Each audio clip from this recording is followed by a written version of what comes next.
Assalamualaikum warahmatullahi wabarakatuh. Selamat malam kembali teman-teman. Masih bersama saya Muhammad Rian Gusnadi, mahasiswa TMTK Yayan Metro Lampung dengan dosen pengampu Ibu Vika Berliza MPD. Baik, di sini kita melanjutkan materi ke-8 mengenai persamaan diferensial order 2, yaitu pada subbab kebebasan linier, bergantung, dan kombinasi linier. Yang pertama, bentuk umumnya itu kita ketahui itu ada X double aksen ditambah PT X aksen ditambah Q T X sama dengan 0. Berikutnya kombinasi linear, itu bentuk umumnya X sama dengan C1 X1 ditambah C2 X2. Kemudian kenapa dikatakan bebas linier? Jika C1 dan C2 itu tidak sama dengan 0, sehingga C1 X1 ditambah C2 X2 itu tidak sama dengan 0. Kemudian yang bergantung linier itu jika C1 dan C2 nya tidak sama dengan 0, sehingga C1 X1 ditambah C2 X2 itu sama dengan 0. Yang ini tidak sama dengan 0 dan ini sama dengan 0. Contoh soalnya, misalnya X1 itu sama dengan T, kemudian X2 sama dengan 4T. Penyelesaiannya, yang pertama, bentuk kombinasi linier itu menjadi C1T ditambah C2 4T sama dengan 0. Kemudian yang kedua, kita substitusikan menjadi C1T ditambah C2 4T sama dengan 0.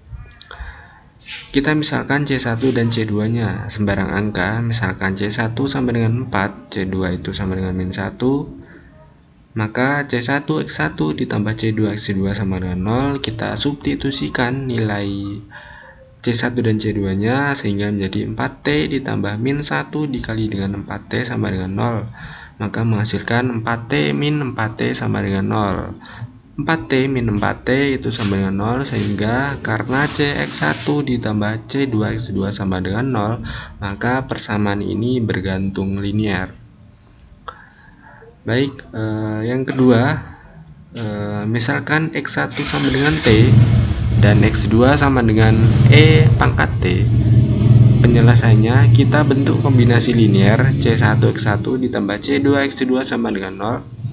Kemudian kita misalkan C1 sama dengan 1, C2 itu sama dengan 1, maka kita substitusikan menjadi 1T ditambah 1 dikali dengan E pangkat T sama dengan 0. Kemudian menjadi T ditambah E pangkat T sama dengan 0. Maka persamaan ini dikatakan bebas linier karena sama dengan 0. Kemudian adanya Wronskian. Ada 3 ketentuan. Yang pertama, jika W tidak sama dengan 0, maka C1 sama dengan 0, mengakibatkan C2 sama dengan 0, jadi bebas linier. Kemudian yang kedua, jika W sama dengan 0, maka C1 tidak sama dengan 0, mengakibatkan C2 juga tidak sama dengan 0, jadi bergantung linier.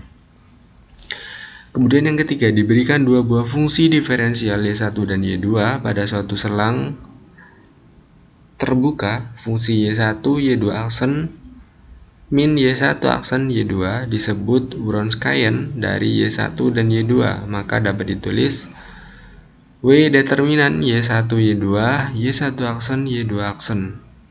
Contohnya, kita lihat, diketahui X1 sama dengan T dan X2 sama dengan 4T. Kita tuliskan determinannya, X1, X2, X1, X2 aksen. Kemudian kita substitusikan nilai X1 dan X2 nya menjadi determinan T, 4T, 1, dan 4. Kemudian kita tulis adjoint nya sehingga W sama dengan AD min BC. AD min BC menjadi 4 dikali T min 4T, karena 4 kali 1 adalah 4T sama dengan 0. Jadi 0 sama dengan 0 itu bergantung linier. Itu cara yang dipakai oleh Wronskian. ada 3 ketentuan. Mungkin itu saja teman-teman, kebebasan linear, bergantung, dan kombinasi linear. Jika ada pertanyaan silahkan ajukan di kolom komentar. Selamat berjumpa kembali, tetap semangat untuk belajar. Terima kasih dari saya. Wassalamualaikum warahmatullahi wabarakatuh.